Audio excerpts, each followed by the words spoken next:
Welcome back to my channel. तो आज मैं अपनी रूटीन आपसे शेयर कर रही हूँ बेबी के साथ। तो यहाँ मैंने सबसे पहले मॉर्निंग में ही उठ के ही ब्रेकफास्ट और अपने हस्बैंड का लंच वगैरह बना ली हूँ और अपने बेटे को स्कूल भेज दी हूँ। और अभी मेरा बेबी जो है सो रहा है, बड़ा वाला बेटा स्कूल गया है और मैं यहाँ पे, मेरे हस्बैंड जिम गए हैं और मैं लगी पड़ी हूँ किचन के काम में। तो जब तक वो उठता है उससे पहले जितना भी काम मेरे से होता है ना, मैं वो कर लेती हूँ। और मैं आज की अपनी वीडियो में आपसे शेयर करूँगी कि बेबी को कैसे मैं नहलाती हूँ, मसाज कैसे करती हूँ और पूरे दिन मैं अपने बेबी के साथ कैसे स्पेंड करती हूँ, न्यूबॉर्न बेबी के साथ और 5 साल के बच्चे के साथ। तो इधर तो सारी तैयारियां हो गई है, उसके उठने से पहले ही मैंने सब कुछ कर लियो ताकि मुझे प्रॉब्लम ना हो, क्योंकि वो उठता है तो मुझे कुछ करने नहीं देता है। तो गाइस, यहाँ पे सबसे पहले मैं आज ब्रेकफास्ट में ले रही हूँ पोहा, जो कि सबसे हेल्दी और टेस्टी भी, और सबसे इम्पोर्टेंट बात कि ये 5 मिनट के अंदर बन के रेडी भी हो जाता है। तो इसलिए मैं आज बना रही हूँ पोहा। और आप अपने ब्रेकफास्ट में कुछ भी खा सकते हो आफ्टर सीजेरियन, कुछ भी, मतलब कुछ भी फीडिंग मॉम हो तो, जैसे लाइक पोहा, दलिया, पराठे, मैं कोई सा भी पराठा खा सकते हो। आप में से बहुत से लोग कमेंट करते हैं पराठे खाते हैं तो बेबी को गैस बनता है, ऐसा कुछ नहीं होता। तो इधर हमने खाए ये अनार वनार डाल के अच्छे से पोहा। फिर मेरे जनाब उठ गए तो इनके साथ मैंने थोड़ी सी खेली, थोड़ा सा इसको मूड में लेके आए क्योंकि मसाज वगैरह भी करना है। और अभी मॉर्निंग के बज रहे हैं यहाँ पे 9:30 के करीब। तो ये उठा है, और वैसे तो मॉर्निंग में उठा था 7:30 बजे, फीड करके थोड़ा सा 10-15 मिनट खेल के फिर से सो गया था। और अब इसका स्टार्ट होता है मसाज टाइम। मसाज में नॉर्मली यूज़ करती हूँ बादाम का ऑयल, और इसके बाद अगर बादाम का ऑयल नहीं होता तो कोकोनट, एंड देन कभी कभी कोकोनट ऑयल भी नहीं होता तो मैं सरसों, लास्ट में मैं सरसों तेल का ऑप्शन रखती हूँ। नहीं तो फर्स्ट मेरा जो होता है कि मैं बादाम के ऑयल से ही मसाज करूं, क्योंकि मैंने फ़र्स्ट बेबी का भी उसी से मसाज की थी। और ये इसका फर्स्ट मसाज है, शाम को इसका सेकंड मसाज होगा रात को। और वैसे बीच में अगर मुझे टाइम मिल जाए तो मैं उसका वो भी मसाज कर देती हूँ, तीसरा चौथा मसाज भी। फिर इसको नहलाने का टाइम आ गया है, और अब भी यहाँ पे 10 के अराउंड बज रहा है टाइमिंग, और नहलाने धुलाने का टाइमिंग मेरा। और गाइस, अगर आप अकेले हो, आपको नहलाने नहीं आता है, तो आप ये वाला प्रोडक्ट आपके पास ज़रूर होना चाहिए अगर आप अकेले रहते हो तो, क्योंकि इससे बच्चे बहुत आसानी से नहा लेते हैं, बहुत ही आसानी से, मतलब बहुत ही आसानी से, और इन्जॉय भी करते हैं। और आपका हाथ फ्री होता है ना, तो आप आसानी से नहला भी लेते हो। तो इधर मैं अपने बेबी को नहलाने के लिए बॉडी वॉश ही यूज करती हूँ, साबुन का यूज नहीं करती मैं उसे नहलाने के लिए, क्योंकि न्यूबॉर्न बेबी के लिए भी साबुन लगाना थोड़ा सा मुश्किल हो जाता है। तो इससे अच्छा कि आप बॉडी वॉश से नहा लो, 1-2 बूंद से अच्छे से नहा लेते हैं। और कान और नाक वाले एरिया को ज़रूर ध्यान देना, क्योंकि हाँ, इस टाइम बच्चे का ये वाला एरिया ना बहुत गंदा रहता है।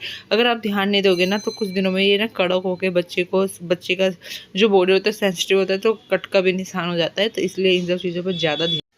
और पानी का जो टेम्परेचर है बिल्कुल नॉर्मल होना चाहिए, जितना हम नहाते हैं ना उससे भी नॉर्मल, क्योंकि बेबी को अगर आप गर्म पानी से नहलाओगे ना, तो बेबी का जो स्किन है, अभी सेंसिटिव स्किन है, बिल्कुल ड्राई हो जाएगा, चाहे आप कितना भी कुछ यूज़ कर लो।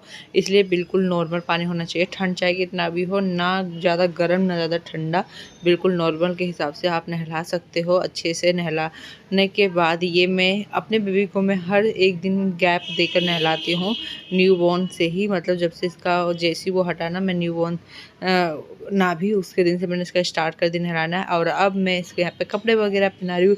कपड़े की बात करें तो आप में से बहुत से लोग कमेंट करते हैं भी कितने लेयर कपड़े पहनाना है बेबी को। तो गाइस, ठंड अभी वैसे कम है, तो हमेशा अपने बेबी को कपड़े पहनाते वक्त बस एक बात याद रखना, जितना आप पहन रखे हो ना विंटर में, उससे 1 लेयर ज़्यादा, मतलब अभी मैं अपनी बात करूँ तो मैंने 2 कपड़े पहन रखे हुए, एक टी-शर्ट और एक ये ऊपर से स्वेटर टाइप का। तो हमें बेबी को पहनाना है 3 लेयर। ये वाला फार्मूला हमेशा चलता है माँ और बेबी के साथ। तो ये वाला फार्मूला आप भी फॉलो करें बेबी को कपड़े पहनाते वक्त, जो कि डॉक्टर ने मुझे ये बताई है। और अगर आपने इससे ज़्यादा पहना दिया तो बच्चों को फिर रैशेस वगैरह कमर में, कंधे में, इस टाइप में हो जाएंगे। तो ज़्यादा भी कपड़े आपको नहीं पहनाना। ऊपर से मैंने एक नॉर्मल सा टी-शर्ट, एंड फिर अब मैं उसे धूप में लेकर आएगी, धूप अब वो सेकेगा। और इधर जब तक फ्रूट्स ले रही हूँ, फ्रूट्स में मैंने चीकू ली हूँ, बेर ली हूँ, अनार और पपीता, जो कि ये सारी चीज़ आपको हेल्थ के लिए इम्पॉर्टेंट है, और ब्रेस्ट फीडिंग मॉम के लिए तो मोस्ट इम्पॉर्टेंट है। फिर इधर मैंने ली अपना जो हलवा टाइप का होता है अजमनिया, जो कि ये ब्लड्स को क्लीन करने में, वीकनेस को दूर करने में काफ़ी हेल्प करता है। और ये यहाँ पे धूप में इंजॉय कर रहा है। इसे मैंने ना जिप में इसमें नेट में डाल दी ताकि थोड़ा हवा चल रहा था, इस पर डायरेक्ट हवा ना लगे। ऊपर से मैंने कॉटन का कपड़ा भी डाल दिया और इसे धूप में मैंने कम से कम 1 से 1.5 घंटे लगी। थोड़ा सा ये सोया फिर खेला, फिर सोया फिर खेला, मतलब आधे 10-10 मिनट का गैप में ये सोता भी रहा। और अब मैं इसका फीड करवा रही हूँ कमरे में लेकर, क्योंकि अब थोड़ा सा हवा यहाँ पे ज़्यादा चल रहा है। और फीड में आपको कब करवाना है, आप लोग बहुत से लोग कमेंट करते हो। फीड जब आपका बेबी डिमांड करे तब पिलाना है। दिन में नॉर्मली मेरा बेबी जो है 1-1.5 घंटे में डिमांड करता रहता है, तो मैं और डॉक्टर आपको रात को मैं 3-4 घंटे का भी गैप दे देती हूँ फीड करवाने में। अब मेरा बेटा आ गया है तो बड़ा वाला उसको संभालना है, तो उसका लंच वगैरह देखना है खा के आया है या नहीं। और इसे आते ही अपने भाई से प्यार करना है सबसे पहले। और ये इतना खुशी इसलिए हो रहा है क्योंकि आज इसने स्कूल से आया तो अपने भाई को इसने जगा हुआ देखा है, और नॉर्मली ये सोया हुआ ही मिलता है इसे, तो इसलिए बहुत ज़्यादा खुश हो रहा है कि मम्मा बेबी उठा हुआ है, मैं इसके साथ खेलूँगा। तो उसे इंजॉय कर रहा है। देन अब मैं अपने बेबी को कपड़े चेंज करने के बाद वगैरह अब मैं इसका लंच करवाऊँगी। और इसे बहुत देर तक ये मतलब नीचे रह लिया, अब इसे नीचे नहीं रहना, मेरे गोद में ही रहना है। तो इसको लेके ही इसको हम लंच करवाएंगे, उसके बाद फिर मैं अपना लंच करूँगी। तो इसे मैं किसी तरह संभाल रही हूँ गोद में, बट ये नीचे रुक नहीं रहा है।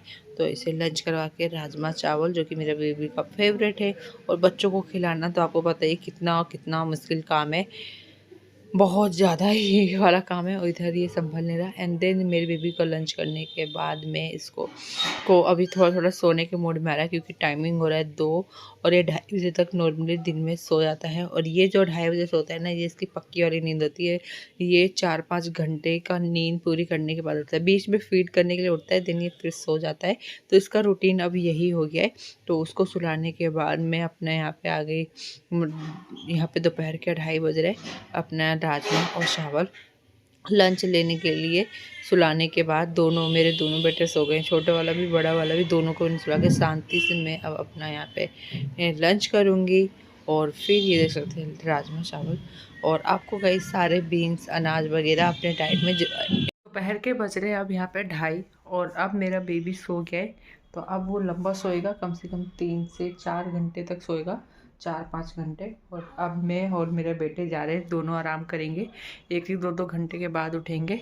तो ये हमारा मॉर्निंग। और यहाँ पे मैंने 1.5 घंटे की नींद पूरी करके मैं भी उठ गई, लेकिन अभी मेरे दोनों बेटे सो रहे, तो मैं यहाँ पे अपने बेबी के लिए मखाने और अपने लिए मखाने एंड चाय साथ में, जो कि शाम का मेरा ये स्नैक टाइम है। तो गाइस अपने खाने का मोस्ट ध्यान रखें, अगर आप फीडिंग मॉम है या आप आफ्टर सिजेरियन, क्योंकि आगे चल के यही हमें वीकनेस वगैरह, पैरों में दर्द, घुटनों में दर्द, तो प्लीज़ इस टाइम अपने खाने का पूरा ध्यान दें। तो इधर मेरा ये शाम का है स्नैक टाइम, जो कि मखाने ये वगैरह वगैरह। और इसके बाद हम अपने घर का काम, ये ज्योति ये निकालो, ये है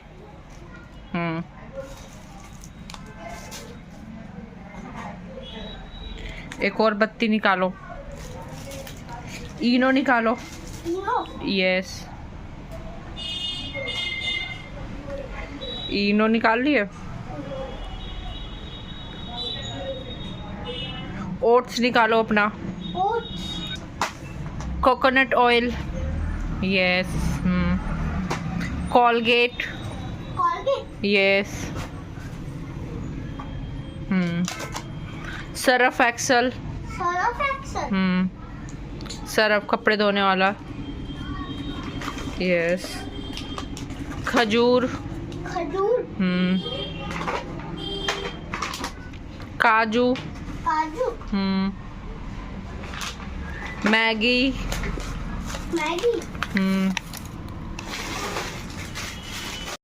और 7:30 का शाम का यहाँ पर टाइम हो रहा है। और ये हमारे जनाब उठ गए हैं, अभी भी थोड़ी सी नींद में है, लेकिन अब ये नहीं सोएगा मुझे पता है, क्योंकि अभी तुरंत मैं इससे नीचे लेटाई तो ये तुरंत उठ जाएगा। और साथ साथ में मैं अपने बेटे को पढ़ा भी रही हूँ। और इसका फिर अब आता है सेकंड मसाज स्टार्ट। तो यहाँ पे अपने मेरे हस्बैंड वगैरह आ गए हैं, और शाम को मैं इसके मसाज वगैरह मिल गई। तो ये इसका लास्ट मसाज है और सेकंड मसाज है, जो कि आज मैं दिन में नॉर्मली मैं 3-4 कर ही देती हूँ, लेकिन 2 तो मैं करती हूँ।